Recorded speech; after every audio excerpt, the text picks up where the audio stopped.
তো অনেক দিন পর তোমাদের সাথে আমি আবার ভিডিও শেয়ার করছি। তোমরা ভাবলে যে মাঝখানে আমি কোথায় গেলাম, কোথাও যাইনি, শরীরটা একটু খারাপ করেছিল, সেই জন্য ভিডিও শেয়ার করতে পারছিলাম না।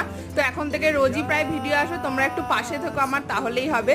তো যাই হোক, সকাল সকাল উঠে চান টান করে ফ্রেশ হয়ে ঠাকুরের পুজোটা সেরে নিলাম। আর আজকে মা একটু খিচুড়ি বানিয়েছিল, সেটা দিয়ে দুপুরে খাবারটা সেরে নিলাম।